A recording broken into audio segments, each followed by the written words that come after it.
두 곳에 있는 말씀을 이렇게 참고해 보면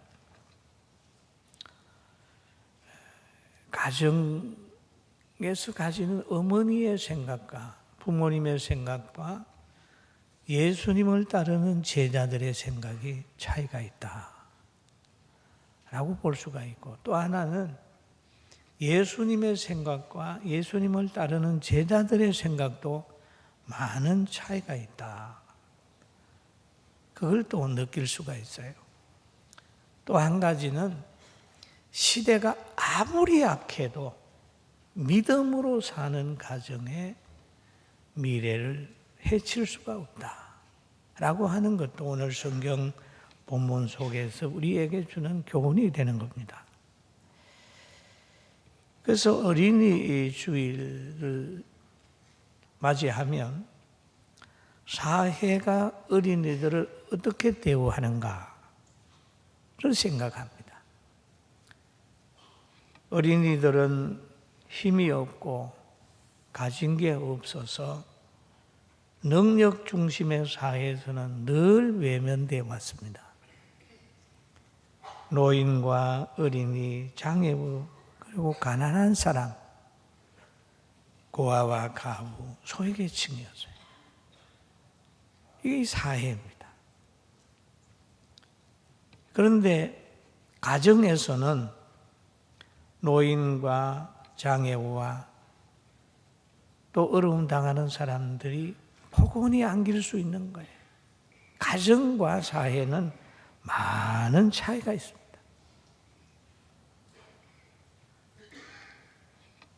그리고 가정에도 보면은 이 장애우가 있고 가난을 경험하고 어른이 있고 아이가 있은 그 가정이 굉장히 좋은 가정입니다. 거기에서 인생을 배우고 거기에서 인생의 미래를 생각하게 되고 거기에서 건강의 소중함을 느끼게 되고 부의 필요함을 느끼게 되게 하는 거예요. 여러분, 돌개천 사이로 흐르는 물은 상하지 않습니다. 썩지 않습니다. 개에 있는 물은 썩습니다. 그럼 많은 어려움 속에서 살아가는 사람들 보면 그 어려움을 믿음으로 이긴 사람들 보면 참 멋있어요. 그리고 또 이 가정이라고 하는 것을 보면 예수님이 생각하는 거하고 율법이 얘기를 하는 거하고 우리가 생각하는 거하고 너무 다를 때가 많습니다. 예수님께서 가서 교훈하는 장소마다 바리새인들이 따라다녀요. 그래서 율법을 가지고 질문을 합니다. 율법에 보면은 남자가 여자하고 살다가 싫으면 이혼 정서를 주고 집에 내보내라고 그랬는데요. 그랬다고요. 남자가 원하면 이혼 정서를 주고 내보내서 보내면 된다. 그 신명기서에 기록이 되어 있습니다. 이렇게 얘기를 하는 거예요. 율법을 가지고. 그렇게 예수님께서 하신 말씀은 또 달라요. 마가복음 10장 6절에서 8절 보면 우리 한번 같이 볼까요? 창조 때로부터 사람을 남자와 여자로 지으셨으니 이러므로 사람이 그 부모를 떠나서 그 둘이 한 몸이 될지니라 이러한즉 이제는 둘이 아니요 한 몸이니 그랬거든요. 너희가 자꾸 이혼 이 얘기를 하는데 그거 성경적 아니다. 하나님의 뜻 아니다. 하나님은 창조 때부터 남자와 여자를 만들었다. 그리고 부모를 떠나서 둘이 한 몸이 됐다. 하나님이 짝지어 준 것 사람이 나누지 못한다.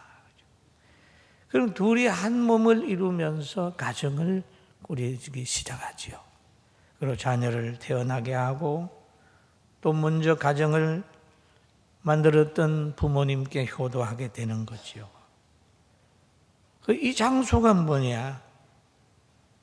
인간이 육신이 거할 수 있는 안전한 포구입니다. 가슴이 너무 따뜻하잖아요.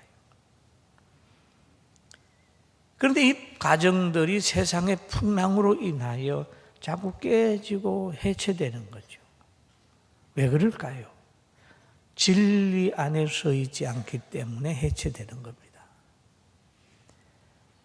집이 넘어지는 이유는 기초가 반석 위에 놓아지지 않기 때문에 홍수가 나면 무너져 버리죠.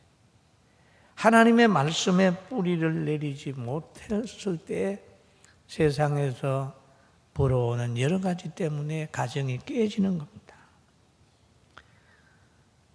강야 속에 있는 사람이나 또는 저 풍랑받은 밤바다에 고생하는 사람은 등대를 보고 어떻게 하든지 포구를 찾아와서 쉼을 얻는 것처럼 여러분 하나님의 말씀 안에 거하면서 5월 한 달 좋은 가정 만들어가게 되기를 주님의 이름으로 축원합니다.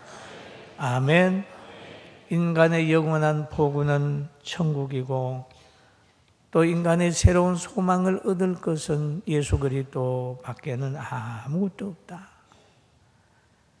사람이 행복해지는 것은 진정과 신령으로 예배를 드릴 때 여기에서 행복의 에너지를 얻을 수 있는 겁니다. 오늘 본문에 보면은 그 때에 사람들이 예수에게 안수하고 기도해 주심을 바라고 어린 아이를 데리고 오매 제자들이 꾸짖었다라고 하는 내용이 있습니다. 그 때에라고 하는 말씀이 있어요. 그 때에. 그러면 앞에 무엇을 하고 있다는 얘기죠. 그럼 앞에 예수님과 바리새인들이 지금 대화를 하고 있는 거예요.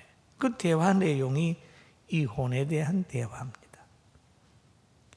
그 때에 어떤 사람이 아이를 데리고 와서 예수님에게 축복해 주기를 원했다는 거예요.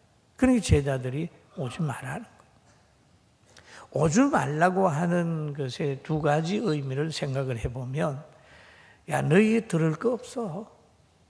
너희에게 뭐 교훈 받을 거 없어. 우리 지금 이혼에 대한 이야기 하는 거야. 라고 해서 못 오게 했을 수도 있지만, 너희들 오면 시끄러워. 우리 선생님 예수님께서 너희들 좋아하지 않을 거야. 오지 마. 라고 생각을 해서 못 오게 했을 수도 있다. 그렇게 보는 거죠. 그러나 그들의 생각하고 예수님의 생각하고는 많이 다르다는 거죠. 제자들의 생각과 예수님의 생각은 많이 달랐다는 거죠. 그럼 우리가 자녀를 생각을 합니다. 그럼 자녀는 뭐냐 이거죠.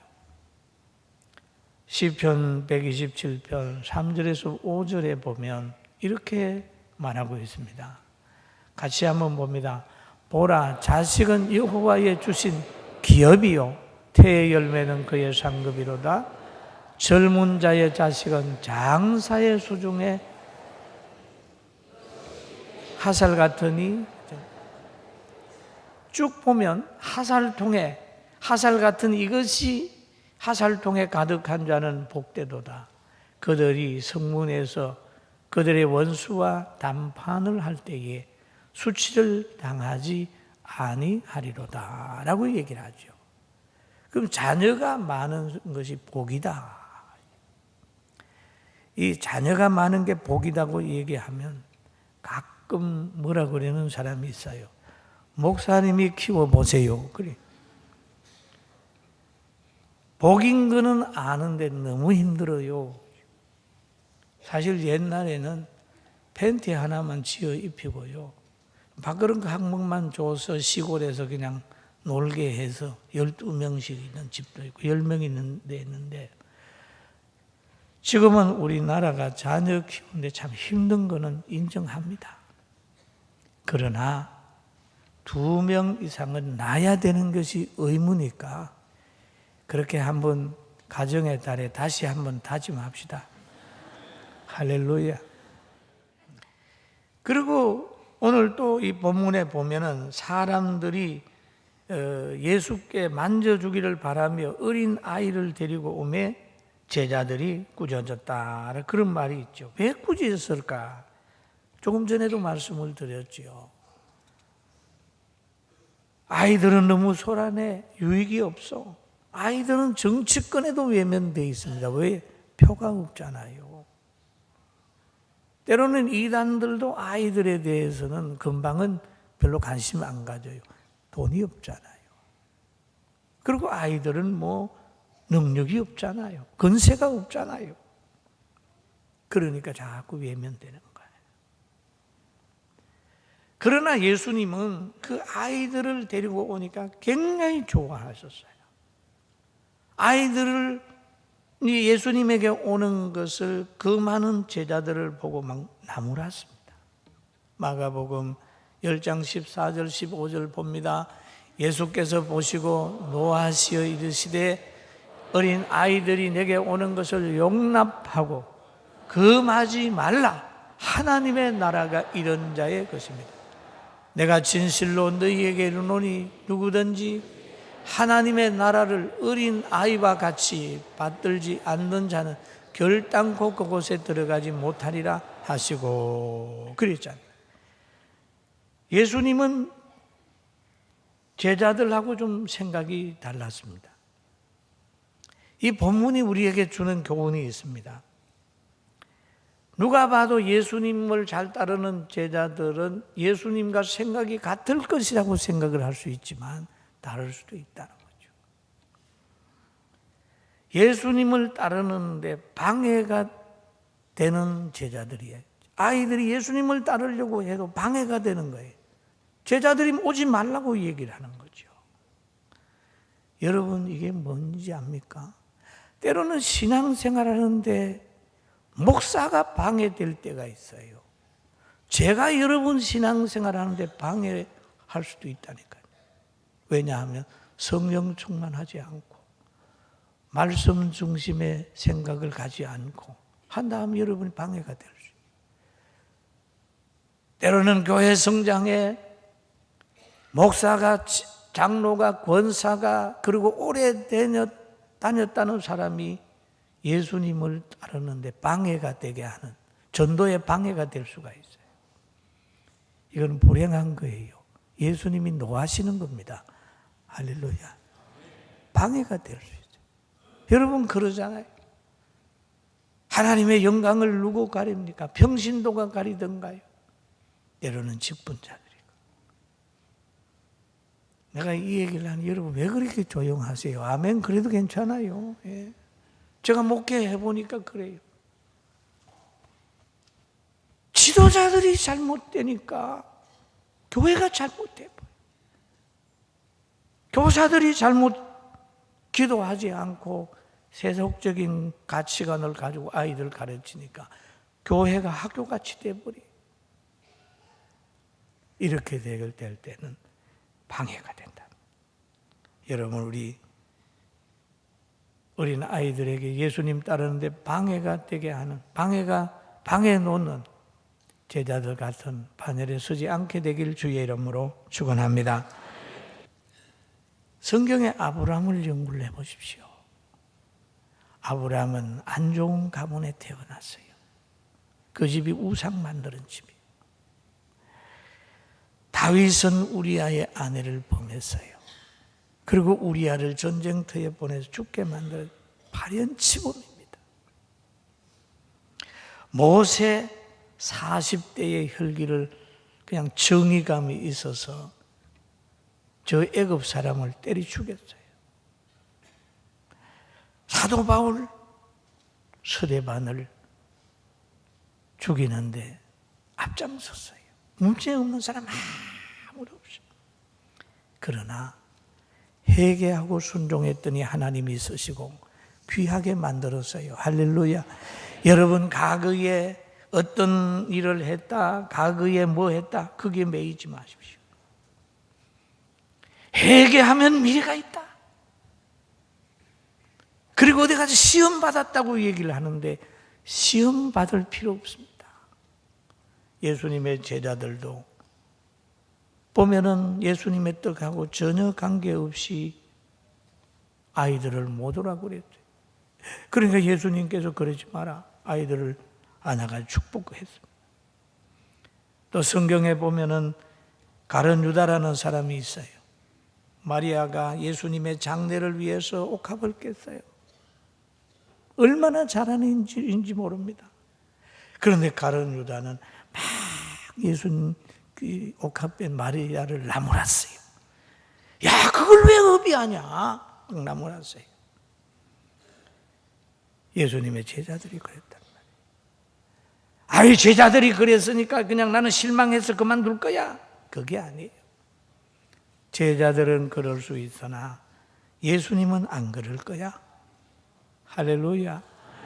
여러분, 앞선 사람은 실수할 수 있으나 육을 가지고 있는 지도자는 실수할 수 있지만은 하나님은 변함없고 예수님의 사랑은 변함이 없으니까 절대 사람 때문에 실망하지 말고 신앙생활 잘 하시길 주의 이름으로 축원합니다.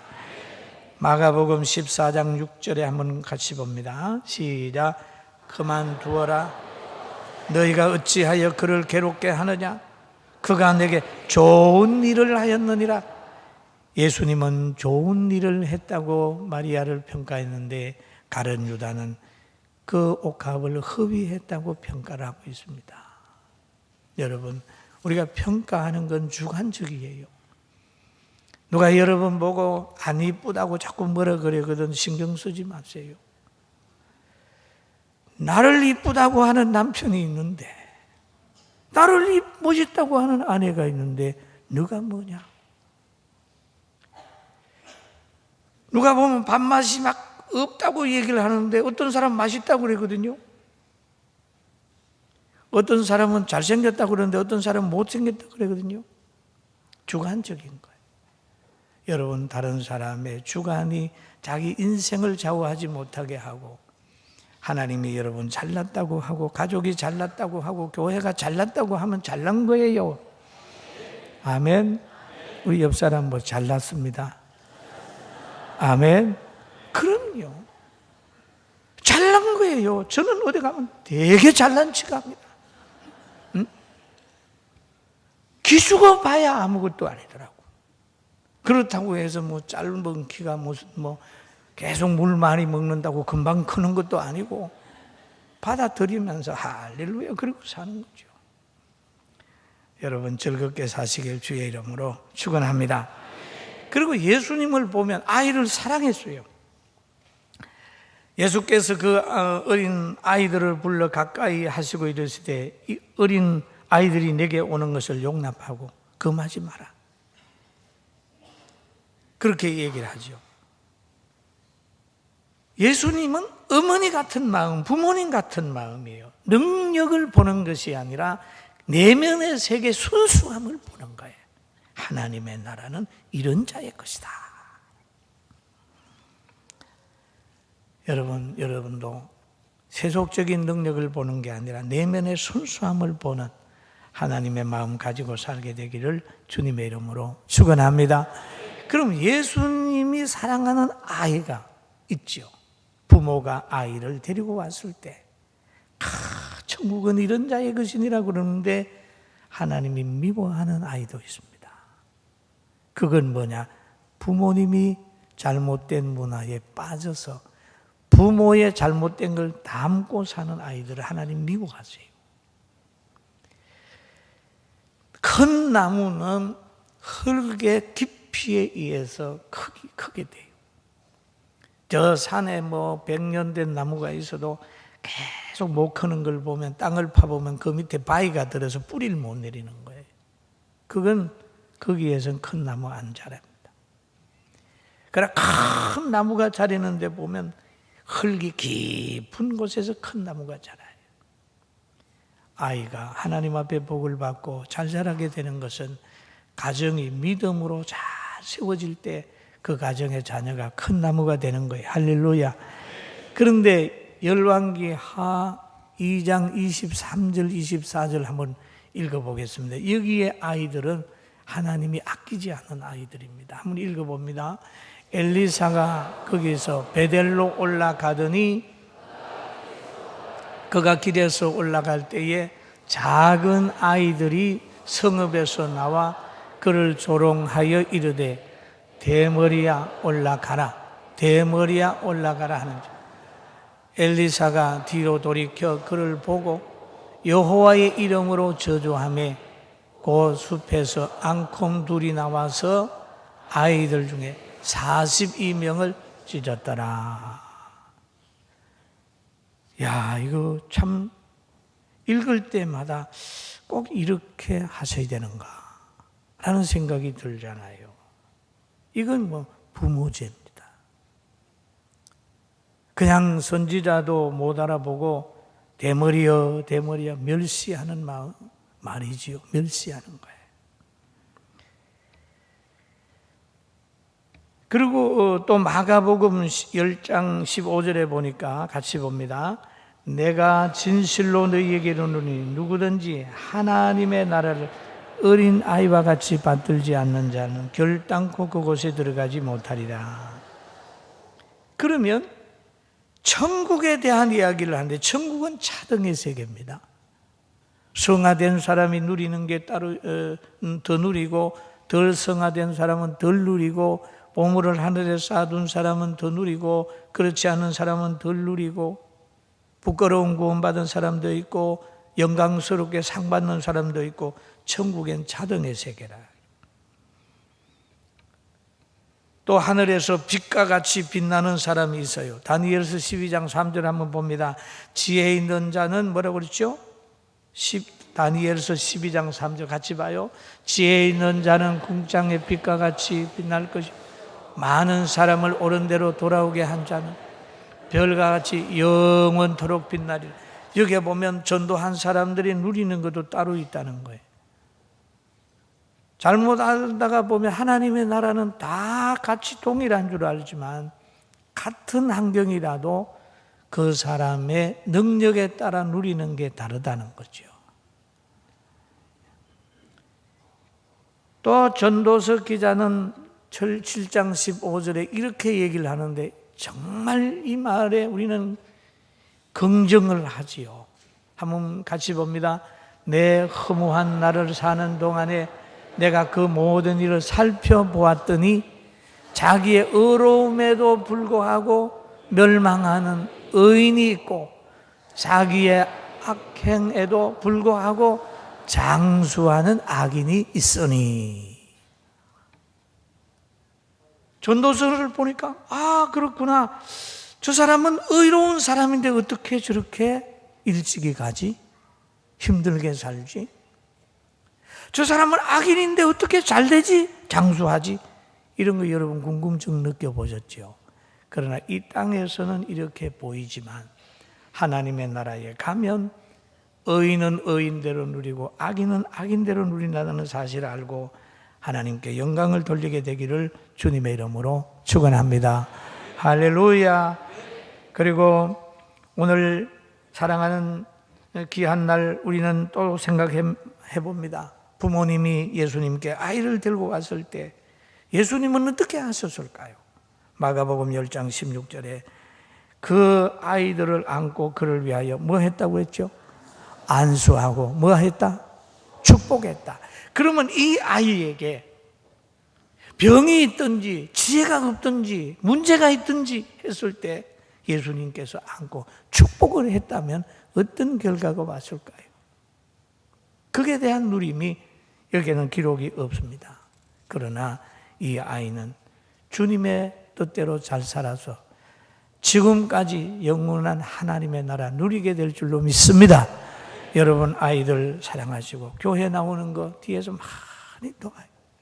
찬송 가르치고 신앙생활 잘하게 해서 하나님이 함께하는 가정 꾸릴 수 있는 에너지를 아이들에게 많이 넣어주는 좋은 어린이 주간이 되기를 주님의 이름으로 축원합니다.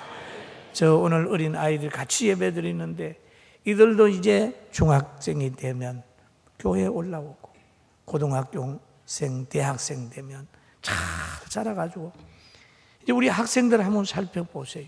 과거에는요 개척 초기에는 변변한 학교도 못 들어가요. 근데 지금은 아이들 조사해 보면 얼마나 잘 되는지 몰라요. 성교원 졸업한 애들, 학생회 거친 아이들 보면 어디 나가서 그냥 1등을 하고 막 이렇게 왔다 갔다 하는데 몇 년 지나면 그런 역사가 더 나타날 줄로 믿습니다. 소망을 가지고 어린이들을 잘 기르는 좋은 날 되기를 주의 이름으로 축원합니다. 기도하겠습니다.